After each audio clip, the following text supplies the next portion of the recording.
हे जे नंदीची शिंग आहेत ना, हे ज्यावेळेस जुल्फिकार खानाने किल्ल्याला आजगर वेढा दिला होता त्या वेळेमध्ये इथे तोडफोड केली गेली नंदीची। टकमक टोकावर गेल्यानंतर टकमकच पाहावं लागतं, खाली मोकळी दरी आहे।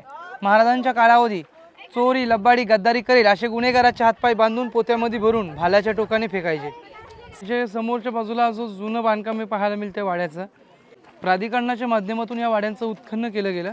त्याच्यातून काही जुन्या वस्तू मिळाल्या, काही लोकांचे सांगाडे मिळाले, सोन्याच्या मोहरा, ढाली तलवारी, हत्यारं।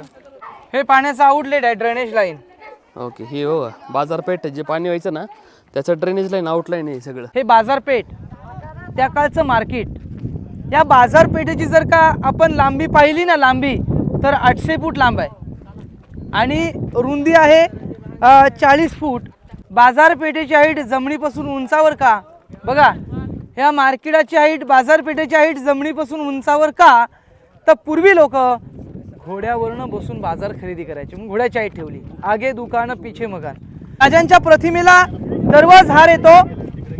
डॉक्टर श्रीकांत शिंदे ठाण्याचे खासदार, एकनाथ शिंदेचे चिरंजीव यांच्या फाउंडेशनतर्फे दररोज हार येतात, पूजा होते इथं।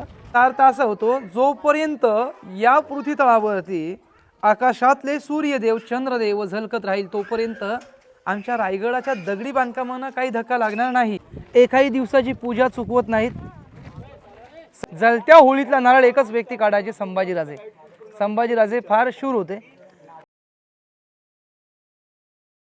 नमस्कार मित्रांनो, तुमचं स्वागत आहे आपल्या एका नवीन व्हिडिओमध्ये। साधारण आपला हा आता तिसरा पार्ट आहे रायगड किल्ल्याचा आणि या तिसऱ्या पार्टमध्ये आपण होळीचा माळ, बाजारपेठ, जगदीश्वर मंदिर आणि टकमक टोक तुम्हाला आपण दाखवणार आहे।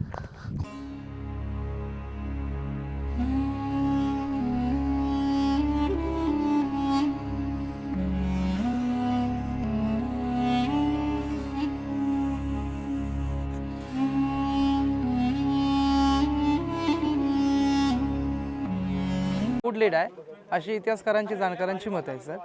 आणि समोरच्या बाजूला हा जो मोकळा ग्राउंड दिसतोय का, या ग्राउंडला होळीचा माल म्हणतात।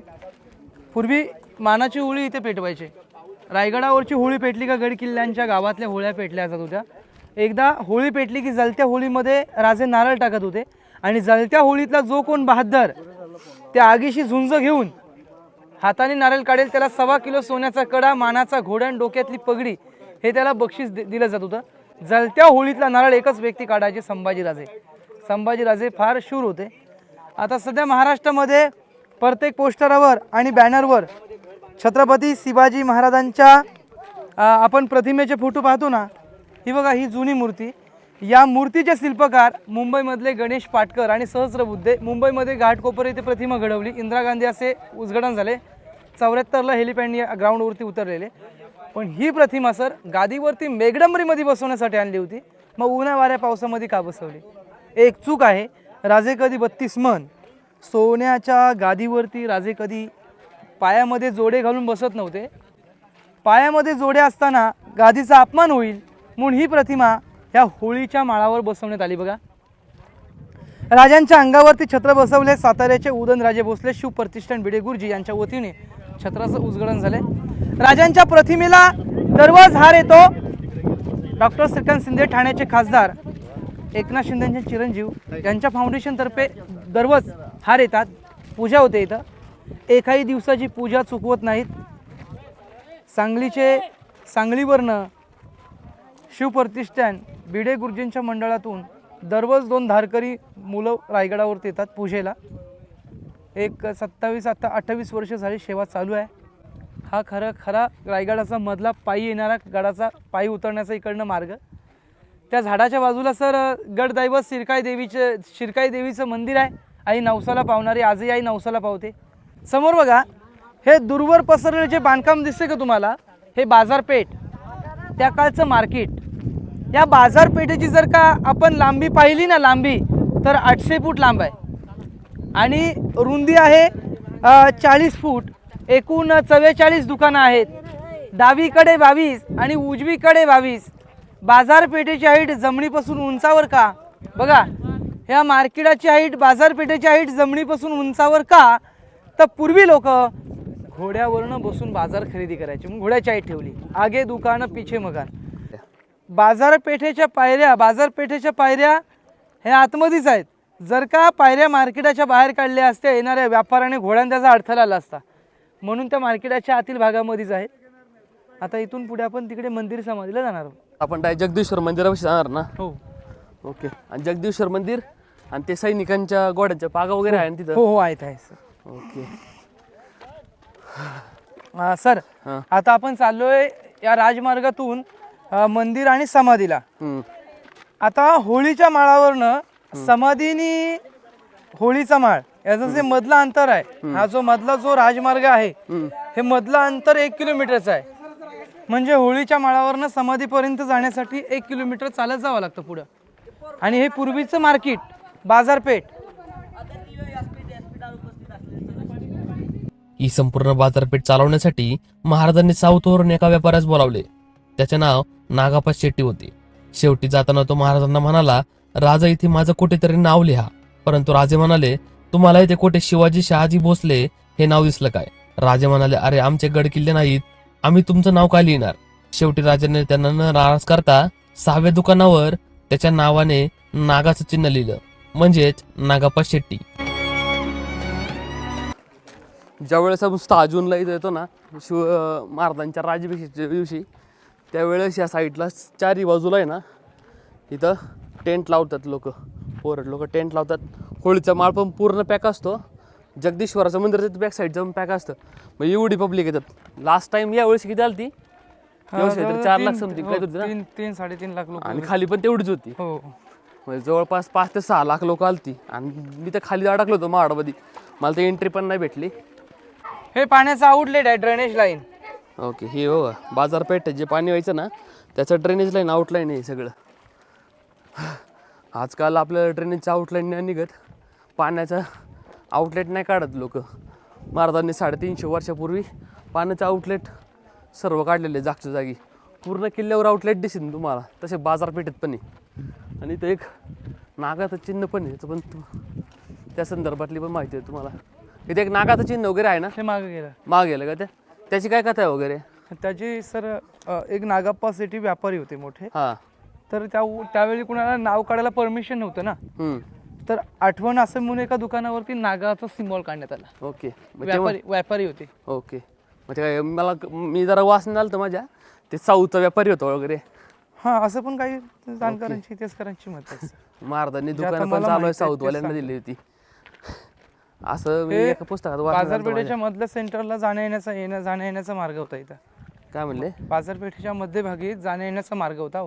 हा. मार्केटातले जे व्यापारी लोक होते ना, ते जाण्या येण्याचा मार्ग होता. हा इथं मध्ये ना. हो हो. ओके. ते 7वी पिढी आहे. जशी हिरकणी दूध विकण्यासाठी किल्ल्यावरती येत असायची, तसंच हा तोच व्यवसाय दह्या दुधाचा आमच्या किल्ल्यावरती आहे. म्हणजे आजही ती परंपरा आहे. ते ताकाची विक्री होते. येणारे लोक, पर्यटक लोक जरा ऊन झालं चालू की मग ताक पिण्याची सुरुवात करतात. आणि राईच वगैरे सुविधा इथे घर आहेत बाजारपेठेच्या मागच्या बाजूला. या मागच? हो त्याच्यामुळे. ओके. तुम्ही पर्यटकांना राहून देत नाही? नाही. पण तुमची किती घर आहे अशी साधारण? किल्ल्यावर 22 झोपड्या. 22 झोपड्या म्हणजे साधारण 22 घर आहे. हो. 22 घरांनाच परवानगी फक्त किल्ल्यावर राहायची? हा, ते पहिल्यापासून लोक राहिले. हा. मग तुम्ही हिरकणीचे वगैरे वंश वगैरे काहीतरी का? हिरकणीचे. ओके. हिरकणीचे वंश तुम्ही आणि तुम्ही 22 घर आहे फक्त किल्ल्यावरती. ओके. आता आपण डायरेक्ट जगदीश्वर मंदिरापाशी जाणार ना? मंदिरापर्यंत जगदीश्वर मंदिर आहे ना, तिथे जाणार आहोत. म्हणजे आता इथले गाईड करण्याचं मुख्य कारण हेच होतं, कारण की आपल्याला किल्ल्याबद्दल आहे ना पूर्ण डिटेलमध्ये माहिती भेटते. अदरवाईज आपल्याला एवढं रिसर्च नसतं की आपण किल्ल्याबद्दल कोणती गोष्ट कशा संदर्भात बांधलेली आहे, कोणती गोष्ट महाराजांची सदर आहे, दिवाणी खास कोणता आहे, दिवाणी आम कोणता आहे, खलबतखाना कोणता आहे, आणि बऱ्याच गोष्टी अशा असतात आपल्याला माहित नसतात. इतिहास सर्वांना माहिती असतो, पण सर इथल्या वास्तूची माहिती नसते. नाही, बरोबर आहे. त्यासाठी ते गाईड घ्यावा लागतो. नाही, एवढ्या लांब जर आपण येतोय ना, तर यांना 500 रुपये देण्यात काय वरती आहे. 500 रुपये दिला तुम्हाला पूर्ण माहिती भेटेल ना किल्ल्याची. म्हणजे आपल्याला एवढं लांब येतो ना, तर आपल्या प्रत्येक वास्तूची माहिती झाली ना, आपला इतिहास किती गौरवशाली ना ह्याची सुद्धा कल्पना येते. समोर बघा सर, रेलिंग केले टोक दिसतंय का? टोकावरती बघा झेंडा आहे, टकमक टोक. टोकावर गेल्यानंतर टकमकच पाहावं लागतं. खाली मोकळी दरी आहे. महाराजांच्या कालावधी चोरी लबाडी गद्दारी करेल असे गुन्हेगाराचे हातपाय बांधून पोत्यामध्ये भरून भाल्याच्या टोकाने फेकायचे. शिवाजीराजेने कोणाचा कडिलोट केला नाही, संभाजीराजेने गद्दारांना सोडलं नाही. टकमक टोक टोकावर गेल्यानंतर टकमकच पाहावं लागतं. तर आता इथून पुढे आपण जाणार आहोत मंदिर आणि समाधीला.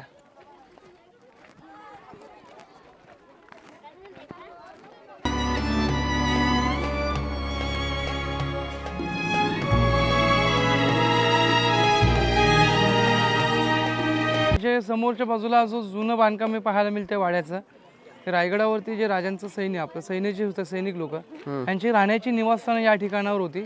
सर मध्यंतर हे वाडे गाडले होते पूर्ण मातीने. प्राधिकरणाच्या माध्यमातून या वाड्यांचं उत्खनन केलं गेलं. याच्यातून काही जुन्या वस्तू मिळाल्या, काही लोकांचे सांगाडे मिळाले, सोन्याच्या मोहरा, ढाळी तलवारी, हत्यारं, भांडी अशी वस्तू याच्यातून मिळाल्या. तर अशा 4-5 वाड्यांचं किल्ले रायगडावरती उत्खनन केलं होतं इथे प्राधिकरणाच्या माध्यमातून. आणि हे कशाचं आहे मग? हे सैनिकांचीच घर आहे सर्व सगळी? हो हो. ओके. आणि त्या साईडला पण दिसतंय त्या हो साईडला? ते सैनिकांचीच घर आहे. बरं.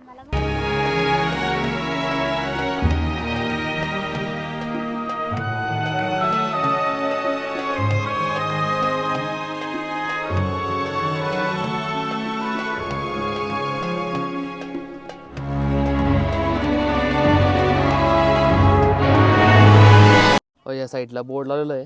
जुनी परिस्थिती आत्ताची परिस्थिती. आत्ता एकदम चांगला रोड केलेला आहे. आणि या साईडला दारू कोठार आहे आणि 12-8 टाके ना. आणि इथून 1-1.5-2 किलोमीटर चालत जावं लागतं. भवानीचं मंदिर आहे पूर्वेला. आणि या साईडने लिंगाणा सॉरी या साईडने लिंगाणा दिसतो. लिंगाणा या समाधीच्या इथून साईडने दिसतो लिंगाणा. ओके.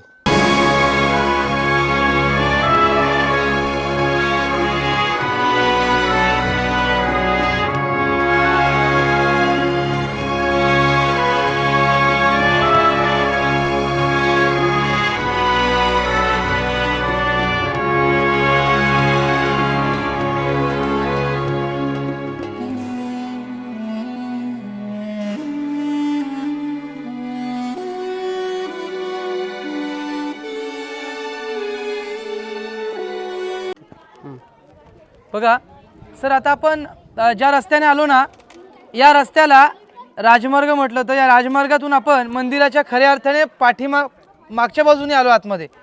ही मंदिराची मागची बाजू आहे. आता मंदिरामध्ये जाताना त्या दरवाज्यातूनच आतमध्ये जावं लागतं.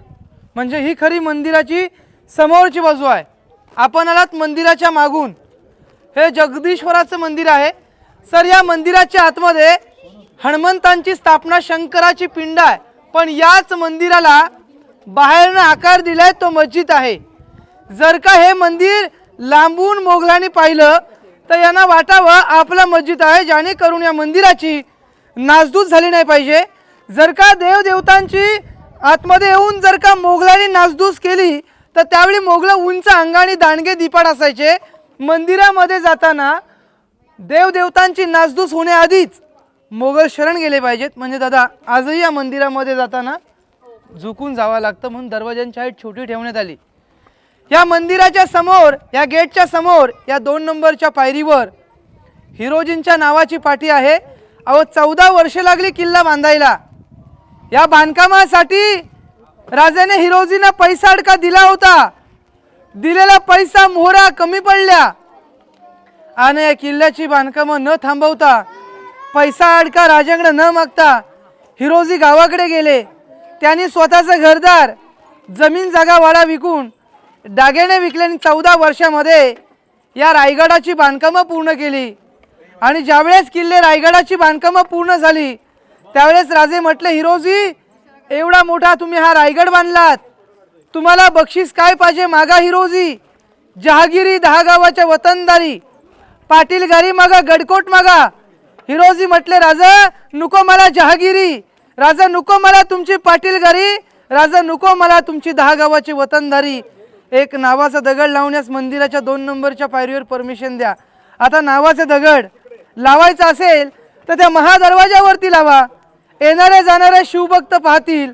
एक नावाची पाटी एका मंदिराच्या पायरीमध्ये का लावताय? नाही राजे, तुम्ही शंकराचे शिवभक्त आहात. ज्या ज्या वेळेस राजे तुम्ही या रायगडावरती असणार त्या वेळेस त्या मंदिरामध्ये येत असताना सतत राजा तुमचा उजवं पाऊल हे माझ्या नावाला लागलं पाहिजे आणि तुमच्या पायाची धूळ सतत राजे माझ्या महात्यावरती असली पाहिजे. राजे तुम्हीच आमचे देव आहात. हे शब्द ऐकताच राजांचं हृदय भरलं. हिरोजीने मिठी मारली. हिरोजी तुमच्यासारखी पोरं, तुमच्यासारखे मावळे या स्वराज्यामध्ये आले म्हणून आम्ही स्वराज्य उभं केलं, रयतेचं राज्य उभं केलं. आज रायगडाची भव्य तुम्ही बांधकामं केली. याची शाश्वती काय, गॅरंटी काय? आताचं आपलं घर बांधायचं म्हटलं तर घराचं बांधकामाचं गॅरंटी पत्र देतात का आताचे इंजिनियर? नाही देत.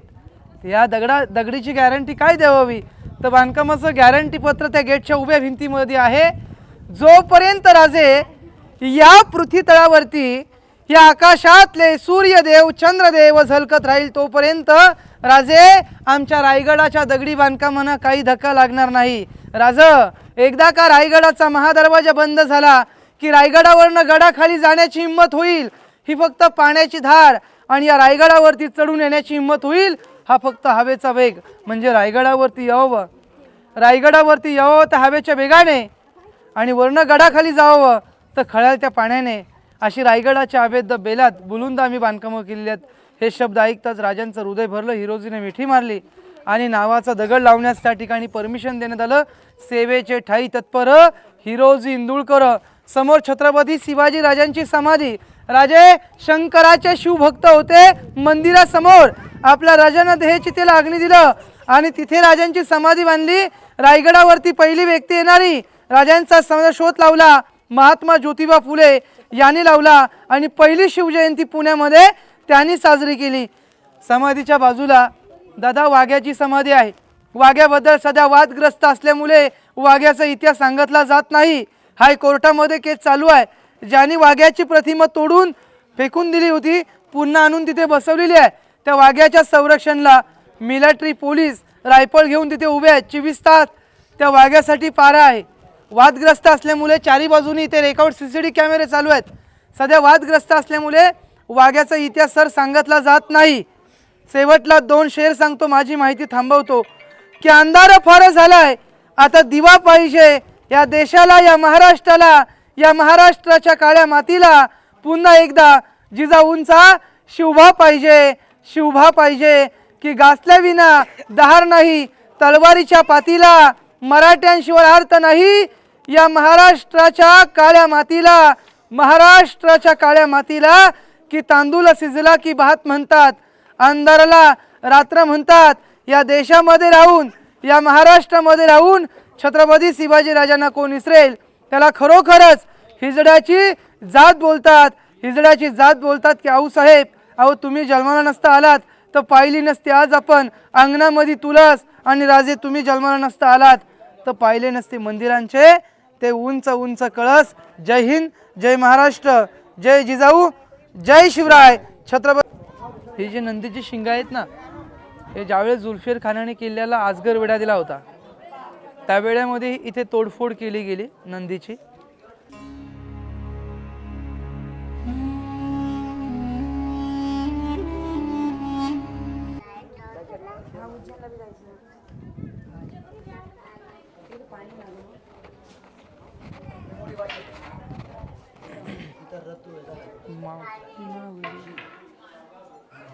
हे बघा सर, आता आपण मंदिराच्या समोर आहोत. या पायरीवरती 2 ओळीमध्ये नावाचा उल्लेख आहे. सेवेचे ठाई सतत आम्ही तुमच्या सेवेला राहील. राजे तुम्हीच आमचे देव आहात, तुम्हीच आमचे दैवत आहात. राजेश तुम्ही शंकराचे भक्त आहात, आज आम्ही तुमचे शिवभक्त आहोत. राजे कुठल्या देवदेवताला कधी विसरले नव्हते. पहाटे महाराजांचं दर्शन मंदिरामध्ये असायचं. मंदिरामध्ये जात असताना पावलं ही महाराजांची इथे पडली जात होती, कारण का सतत तुमचं पाऊल सेवेचे ठाई तत्पर हिरोजी इंदुळकर, म्हणजे सतत आम्ही तुमच्या सेवेला राहणार. ठाई तत्पर हिरोजी इंदुळकर ही त्यांच्या नावाची पाटी, आणि समोरच्या बाजूला महाराजांची समाधी. राजांचं निधन हे रायगडावरती झालं राजवाड्यामध्ये, आणि राजांना अग्नी इथे दिला. आणि ज्यावेळेस राजांचं निधन या किल्ल्यावर झालं रायगडावर, त्यावेळेस संभाजीराजे इथे नव्हते, पन्हाळ्यावर होते. 2 महिन्यांनी येऊन आपल्या वडिलांच्या अस्थी घेतल्या तांब्याच्या पेटीमध्ये, काही विद्या केल्या, आणि अष्टकोनी चौथारा मोठ्या दगडाचं जे बांधकाम केलं गेलं हे समोर, हे संभाजीराजांच्या कालखंडात हे बांधकाम झालं संभाजीराजांच्या ह्याच्यामध्ये. आणि वरच्या कळसाचं काम नंतर केलं गेलं. समाधीच्या बाजूला तिथे वाघ्याची समाधी आहे. वादग्रस्त असल्यामुळे वाघाचा इतिहास सांगितला जात नाही. बाजूला मिलिटरी पोलीस रायफल घेऊन उभे आहेत. समोर बघा हा बोटाच्या अंगठ्यासारखा सर सुलका डोंगर दिसतोय का? एकदम सुलका बघा समोर हा बोटाच्या अंगठ्यासारखा सुलका डोंगर दिसतोय का? तो लिंगाण आहे. महाराजांच्या कालावधी जर का चोरी लबाडी गद्दारी करेल अशा गुन्हेगारांना तिथे ठेवायचे. आणि सर्वात मागे बघा, सर्वात पाठीमागे उंच डोंगर दिसतोय का? ती राजे 16 वर्षाचे असताना गुलामगी तोडली आणि 16 वर्षाचे असताना तोरणाला तोरण म्हणलं. तो तोरणा किल्ला. समोरची जी गावं आहेत पाने, वाघोली, दापोली अशी गावांची इकडे नावं आहेत. आता ह्या गावातूनच पूर्वी राजगड, तोरणा, लिंगाणाला या गडकिल्ल्यांच्या वाटा पूर्वी इकडं नव्हत्या या बाजूने. म्हणजे आजही लिंगाणाच्या पायथ्यातून वारंगी, वाघोली अशी जी गावं आहेत ह्या गावातूनच जाण्याचा पूर्वी मार्ग होता राजगड. म्हणजे आजही ट्रेकर्स लोक ह्या गडकिल्ल्यांची लोक आजही चालत वारी करत असतात. म्हणजे आजही त्या पाऊलवाटा आहेत.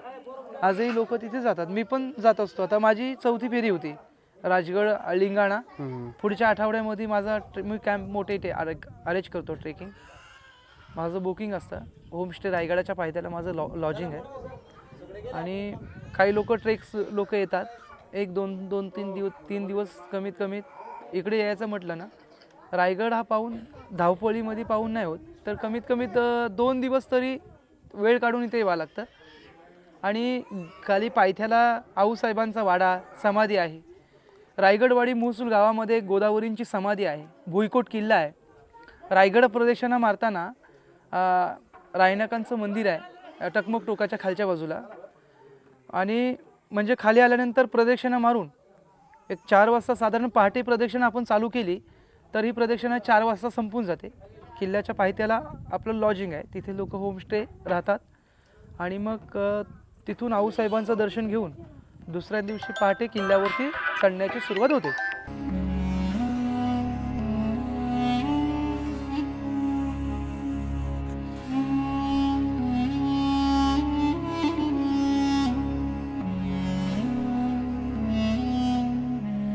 बघा हे बांधकामाचं गॅरंटी पत्र श्री गणपते प्रसादो जगदीश्वराच्या साक्षीने, म्हणजे रायगडावरचं सर हे जगदीश्वराचं मंदिर बांधलं गेलं. ह्या देवदेवतांचा आशीर्वाद घेऊन बांधकामाला सुरुवात केली. आणि सर शेवटी बांधकाम जगदीश्वराच्या साक्षीस अर्पण केली. याचा अर्थ असा होतो, जोपर्यंत या पृथ्वी तळावरती आकाशातले सूर्यदेव चंद्रदेव झलकत राहील तोपर्यंत आमच्या रायगडाच्या दगडी बांधकामांना काही धक्का लागणार नाही. ही बांधकामं आमची तशीच राहतील. हे बांधकामाचं गॅरंटी पत्र आहे इथं. आता राजांच्या समाधीला तुम्ही नतमस्तक व्हा आणि प्रथीचा मार्ग तुम्हाला इथून रायगड रोपेने तुम्ही प्रथीचा मार्ग.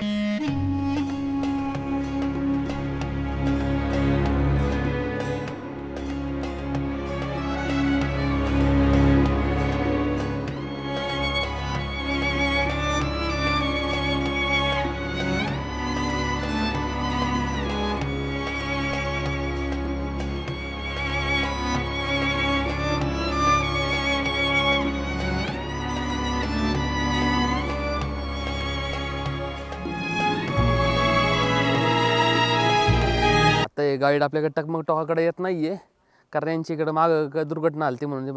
आत्ता साधारण 3 वाजलेले बघा आणि आपला पूर्ण किल्ला एक्सप्लोर करून झालेला आहे. फक्त आपलं टकमक टोक राहिलेलं आहे पण तिथं नाही जाणार कारण की 3 वाजले आपल्या पुढं जायचं परत.